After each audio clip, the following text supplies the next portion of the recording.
G'day brothers, how you going? When I was very young, I wanted to play rugby league and I joined up with the Shirley rugby team, they were the under 12s I think, or under 13s from memory, back in the day in Christchurch, and I got hammered. In my mind I was much bigger than I was in reality, and through my life as a small guy, I used to be, until I got cancer, I used to be around 75 kg, now I'm about 64, 65. And today, even more so, I have to understand the art of leverage. Logs, neatly stacked, logs in a big pile. They got dropped off the truck, 9 tonne of them, 90 logs, they're over 100 kg each, or some are a bit more, some a bit less. And when I dropped them off, my mate came around, he's an engineer, and he said, you'll need to get a tractor in or something to stack them. And you won't be able to stack them there because they'll all just roll your waratahs over and keep on going down the hill. This is a lot of weight. I mean, there's probably about 7 tonne right there. And so I went and looked at a second-hand tractor, couldn't afford it. And then I thought something my father taught me, leverage. He said, son, when you're moving something, don't use your body, use leverage, whatever it is.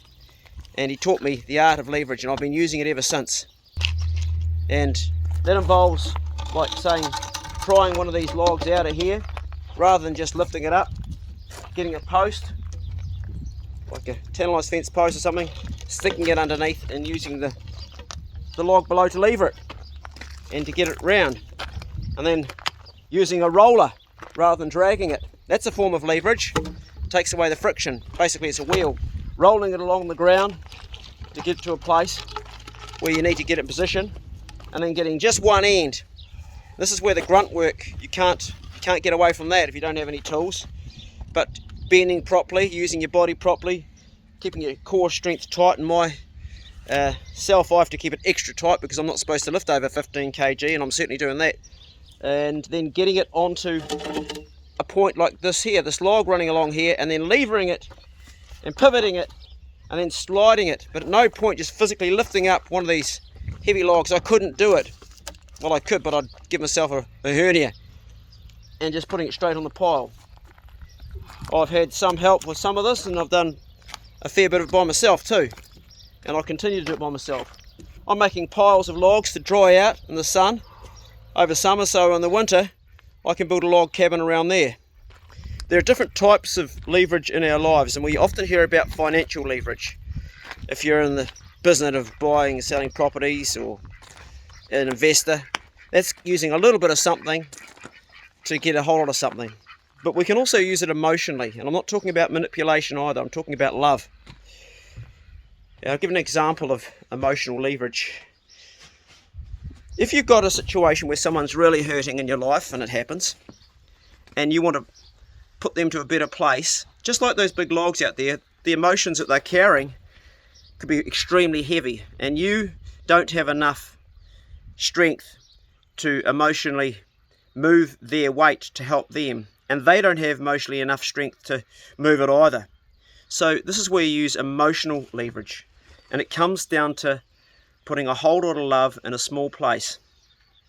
Well, how does that work exactly? Where does that go? How do you do this, and what is it? It first of all starts off by finding out the point. You need a fulcrum.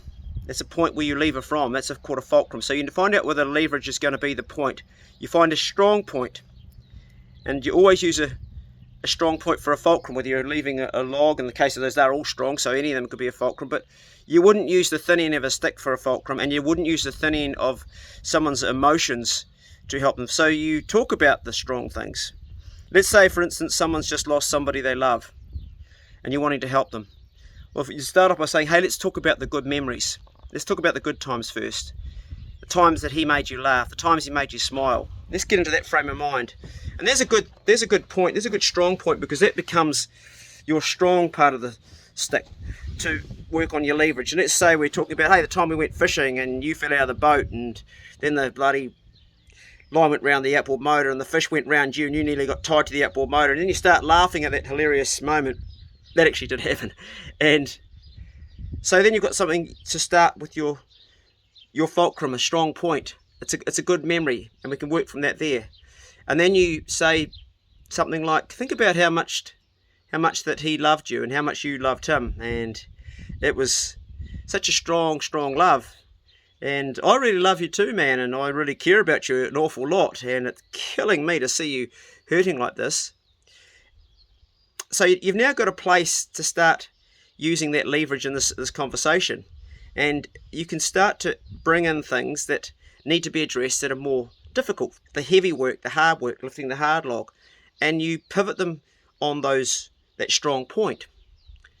This might be hard to understand as a concept, but I've used emotional leverage for helping many people, and you always start off by a strong fulcrum, a strong point of entry into where you're going to put the heavy weight, because things in life like death, suicide, depression, loss, anxiety, being emotionally challenged, abuse, all of those things, they all carry a huge amount of weight, and you need a strong fulcrum to point them on. Leverage for us people that are like me, that are small physically, is just so important. I struggle. I'm not as strong as I used to be, but I still move a lot of stuff and still do things by using leverage. I've used leverage to buy this farm here financially, and that's probably something for someone who knows more about finances than me, and you might want to add that in the comment section below, how financial leverage works, if you're someone that knows how it does. In fact, it would be good if one of you guys would explain that. You'd do it better than me for sure. And there's also other forms of leverage as well. But right now, I need to have a cool drink and then tear back into the day, because I've got a lot of logs to shift. That was the bro check video for today. I think I'm going to be stuffed by the end of this day. Hope you guys are all going well. And remember to check on a brother or a sister that may not be doing as well as you are, and help them out. And thanks for hearing me out, and thank you for your time. Go steady. See you later.